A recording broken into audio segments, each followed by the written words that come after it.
nuevo. Nació para ganar. Se convirtió en un guerrero de libertad espiritual. Usted es un comando en la invasión del ejército de Dios. Y necesitamos aprender que la iglesia del Señor Jesucristo no es un crucero ni un barco espectáculo. Es un buque de guerra. Estamos en guerra, en un feroz conflicto. Es una lucha hasta el final, sin ningún límite. No podemos ser neutrales, ni podemos llamar a tregua. El general Douglas MacArthur dijo: en la guerra no hay sustituto para la victoria. Deseo que vea hoy cómo usted y yo podemos entrar en esta batalla con la autoridad del reino y estar totalmente seguros de la victoria, que es nuestra. Lucas capítulo 10, versículo 17.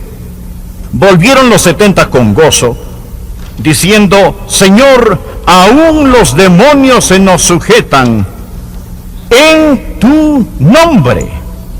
Lo notó. Incluso los diablos, los demonios, están sujetos a nosotros a través de su nombre. Y les dijo: yo veía a Satanás caer del cielo como un rayo. He aquí, os doy potestad de hollar serpientes y escorpiones y sobre toda fuerza del enemigo, y nada os dañará. En la versión Reina Valera, en el versículo 19, nos presenta dos palabras. La primera, potestad o autoridad. Son dos palabras diferentes en el griego.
Podría leerse de esta manera: he aquí os doy autoridad sobre todo el poder del enemigo. Estamos hablando de la autoridad del reino y de cómo poseer esa autoridad del reino en nuestra guerra, ganando la victoria en el nombre del Señor Jesucristo. Porque en 2 de Crónicas capítulo 20 versículo 15 nos ha enseñado que la batalla no es nuestra, sino del Señor. Tres cosas deseo que aprenda hoy acerca de la autoridad del reino.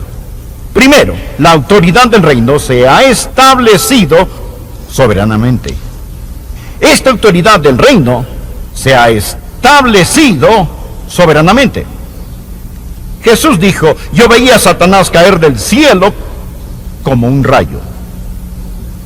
Esos primeros discípulos regresaron y le dijeron en el versículo 17: Señor, aún los demonios se nos sujetan en tu nombre. De nuevo quiero recordarle de lo que estamos hablando, recordarle que hablamos acerca de la autoridad. El diccionario Webster define la autoridad primero como el poder o derecho de mando, de actuar, exige obediencia o toma la última decisión. También dice jurisdicción, es decir, para gobernar. Y luego describe la autoridad como el poder delegado a otro. Autorización, como Él tiene mi autoridad para hacerlo. Esa es la autoridad en sí misma y ha sido conferida o dada a nosotros por medio del Señor Jesucristo. Toda la autoridad se arraiga en el Dios soberano. La autoridad del reino se ha establecido soberanamente. Dios es el creador, el gobernante, el rey supremo en este reino. Él gobierna el universo y Él es Dios soberano. Ahora, Dios, quien es soberano, le dio esa autoridad a Adán y Eva en el huerto del Edén. Cuando Dios creó a Adán y Eva, les dijo que tuvieran dominio. Pero recordará que la serpiente entró en el huerto y los engañó. Ellos pecaron, le entregaron su dominio a Satanás, perdieron su corona y Satanás se convirtió en el Dios de este mundo. Pero Jesucristo, el último Adán, dejó el cielo, bajó esta tierra, sufrió, derramó su sangre y murió como hombre para recuperar lo que el primer Adán perdió. El dominio se perdió legalmente y fue recobrado justamente. Un hombre lo perdió, el primer Adán. Un hombre lo recobró, el segundo Adán. Por favor, coloque un marcador de libro en Lucas 10. Estamos hablando acerca de la autoridad del reino que fue establecida soberanamente. Y busque Colosenses. Simplemente adelántese unos cuantos libros y llegará a Colosenses capítulo 2. Ahora lea conmigo el capítulo 2 de Colosenses del versículo 13 al 15. Estos son versículos increíbles. Versículos increíbles. Colosenses 2, versículos del 13 al 15. Quiero que vean lo que el último Adán hizo por nosotros y cómo este dominio se ha establecido soberanamente.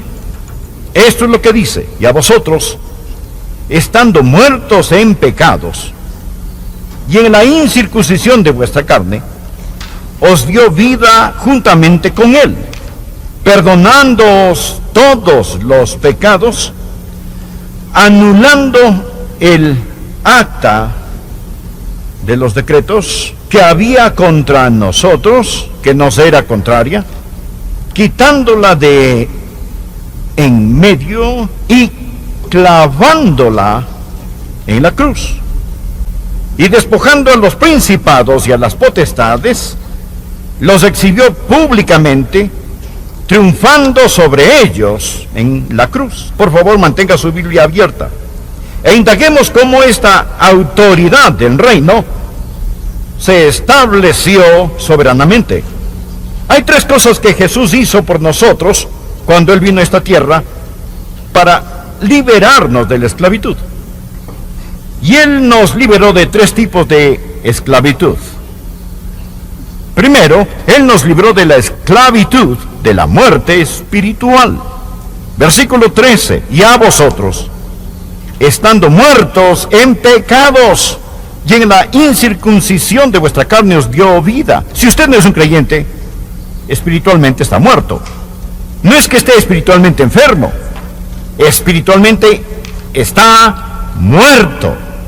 Pero cuando Jesucristo vino por los hijos e hijas de Adán, Él nos dio por medio de su muerte vida y nos liberó de la esclavitud de la muerte espiritual. Pero no solo nos liberó de la esclavitud de la muerte espiritual, Él nos liberó de la esclavitud de la deuda incalculable. La muerte espiritual y la deuda incalculable. Verá, nuestros pecados son una deuda que debe pagarse. El cielo nos ha demandado por daños y estamos en deuda debido a nuestro pecado. Pero ¿qué hizo Jesucristo en esa cruz? Jesús pagó la deuda. Versículo 14: anulando el acta de los decretos que había contra nosotros, que nos era contraria, quitándola de en medio y clavándola en la cruz. ¿Qué hizo cuando murió por nosotros? Él nos liberó de la esclavitud de la muerte espiritual. Él nos liberó de la esclavitud de la deuda incalculable. Él lo pagó todo. Y luego nos liberó de la esclavitud del dominio satánico. Retroceda y mire de nuevo este versículo. Observe el versículo 15. Habla acerca de lo que Jesús, esto me fascina, no solo hizo por nosotros, sino lo que hizo a Satanás cuando Él murió. Él arruinó a Satanás, despojando a los principados y a las potestades. Despojando principados y potestades. Los exhibió públicamente, triunfando sobre ellos en la cruz. Su muerte en la cruz. Note lo que el Señor Jesucristo le hizo a Satanás, que quiere tener el dominio sobre nosotros. Primero lo despojó. ¿Qué significa la palabra despojar? ¿Sabe lo que significa en el idioma griego? Quiere decir desnudar. Significa despellejar. Como despellejar el cadáver de un animal. O como despojar a un general de sus medallas. O quitar a alguien sus túnicas reales. Aquí estaba Satanás, en toda su arrogancia, todo su dominio, llevando todas sus medallas del infierno. Y el Señor Jesucristo en la cruz despojó a Satanás. Él le quitó toda su autoridad. Él ha sido desnudado, despojado. Y la Biblia dice, lo exhibió públicamente. ¿Qué significa eso? Significa humillado. No solo fue despojado, sino que estaba allí, de pie desnudo, sin más autoridad, sin más poder, sin más dominio. Diga la palabra despojado, dígala. Ahora diga la palabra avergonzado. Despojado y avergonzado. Él fue humillado públicamente. Él no quiere que usted entienda que el rey no tiene ropa. Él está despojado. Él está avergonzado. Mire, triunfando sobre ellos en la cruz. Él está vencido. Diga vencido. La próxima vez que piense acerca de Satanás, utilice estas tres palabras: despojado, avergonzado, vencido. ¿Por qué? ¿Cómo? Por la muerte de Jesucristo en la cruz. No solo pagó su deuda, no solo lo clavaron a la cruz, sino que cuando acabó dijo, cancelado. Él tomó el reino tenebroso de Satanás y le dijo, has quedado despojado de tu autoridad, avergonzado y vencido. Gobiernas un dominio condenado y navegas un barco que se hunde, Satanás. Ahora, amigos, ese es el mensaje que necesitamos aprender. Dios nos ha dado la autoridad del reino. Esa es la razón por la que al orar hoy dije, la victoria no es nuestro destino, sino nuestro punto de origen. La victoria no es nuestro destino, sino nuestro punto de origen. No oramos por victoria, tenemos la victoria. Estamos firmes en la victoria. Aquí está el segundo punto que quiero que vea. Primero dije que la autoridad del reino se ha establecido soberanamente. ¿Bien? ¿Lo entendió? Soberanamente establecido. Segundo, la autoridad del reino debe hacerse valer firmemente. Debe hacerse valer firmemente. Aunque Satanás ha sido despojado, avergonzado y vencido, él no dejará nada ni a nadie sin luchar. Él no quiere que usted entienda que la autoridad que tiene en el Señor Jesucristo, pero Jesús dijo a sus discípulos en el versículo 19, el versículo con que empezamos, he aquí os doy potestad de hollar serpientes y escorpiones. Esto no es para todos. Los que rechazan a Cristo todavía están en el reino tenebroso de Satanás. Para los que rechazan a Cristo y no aceptan lo que Él hizo en la cruz, Satanás continúa siendo el Dios de este mundo. En 2 Corintios 4:4, la Biblia lo llama el Dios de este siglo. Usted y yo no somos parte de este mundo, por lo tanto Él es nuestro Dios. Hemos pasado de ese reino de oscuridad al reino de nuestro Señor y Salvador Jesucristo. Ahora vivimos en un nuevo reino, el reino de Dios, y tenemos la autoridad del reino. Pero, verá, esta autoridad del reino debe hacerse valer al hacer lo que nuestro rey quiere que hagamos. Satanás no va a hacerse el muerto. Usted va a tener que ir contra él en el poder del Espíritu Santo. Verá, nuestra batalla no es con Washington, ni con la Casa Blanca. Nuestra batalla no es con Hollywood. No tenemos lucha contra sangre y carne, sino contra ¿qué? Principados, contra potestades, contra huestes espirituales de maldad en las regiones celestes.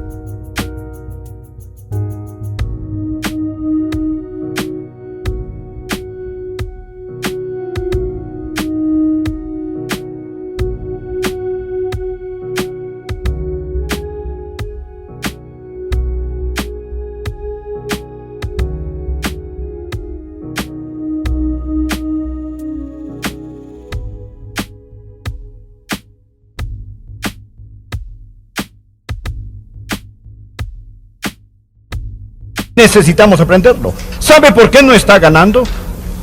Escúcheme y le diré por qué no está ganando. No se está presentando para la batalla. Luchamos en los lugares equivocados y contra las cosas equivocadas. Cuando Simón Pedro se acercó a Jesús y le dijo a Jesucristo, de ninguna manera no irás a la cruz, Jesucristo le respondió a Simón Pedro, quítate de delante de mí, Satanás. ¿Estaba Jesús llamando a Pedro Satanás? Claro que no, porque Pedro no era Satanás. Jesús estaba mirando a través de Pedro al verdadero enemigo, viendo más allá de Pedro al enemigo que es Satanás. ¿Lo ve? Jesús no luchaba contra carne y sangre. Él sabía quién es el verdadero enemigo. Y eso es lo que usted y yo tenemos que entender, que estamos en guerra espiritual. Y esta autoridad espiritual que se ha establecido soberanamente, pero debe hacerse valer firmemente. Tenemos que aprender a tomar la autoridad. Usted dirá, bueno, espere un minuto, pastor, no entiendo, me está confundiendo. Por un lado, usted dice que Satanás ha sido despojado. Trataré de contestarle esa pregunta. Verá, aunque la derrota de Satanás es absoluta, debe apropiarse. Esa es la frase clave. Aunque la derrota de Satanás es absoluta, debe apropiarse. Le pregunto, ¿fue la muerte de Jesús por el pecado absoluta? Claro que sí. Cuando murió en la cruz, la Biblia dice en 1 de Juan, y Él es la propiciación de nuestros pecados. Y no solamente por los nuestros, sino también por los de todo el mundo. Jesús murió por todos. Esta autoridad del reino, soberanamente establecida, debe hacerse valer firmemente. Tercero, debe ejercerse estratégicamente. Debe ejercerse estratégicamente. No salga contra el diablo si su corazón no está bien con Dios. Debe ser la persona correcta. Estoy hablando de personas cuyos corazones están limpios. Les he dicho antes que usted nunca, escuche, usted nunca estará sobre hasta que primero esté bajo. Y si usted, aun siendo hijo de Dios, desafía a Satanás con el corazón de un rebelde, se va a meter. Usted está sentado con Jesús en los lugares celestiales. Usted está entronado con el Señor Jesucristo. Cuando Él murió, usted murió. Cuando Él resucitó, usted resucitó. Cuando Él ascendió, usted lo hizo. Cuando Él se sentó a la diestra de Dios, usted se sentó con Él. Y ahora usted tiene derecho al trono. Y en lugar de orar al cielo, usted ora desde el cielo. Jesús dice en Mateo capítulo 18, de cierto os digo que todo lo que atéis en la tierra será atado en el cielo, y todo lo que desatéis en la tierra será desatado en el cielo. No significa que el cielo secunda la moción. En el griego dice que todo lo que se ata en la tierra ya está atado en el cielo. Todo lo que se desata en la tierra ya está desatado en el cielo. Lo que usted y yo necesitamos hacer es ejercitar nuestra autoridad del reino. Había un hombre que nació en Francia y posteriormente ese francés se mudó a Inglaterra y se hizo ciudadano del Imperio Británico.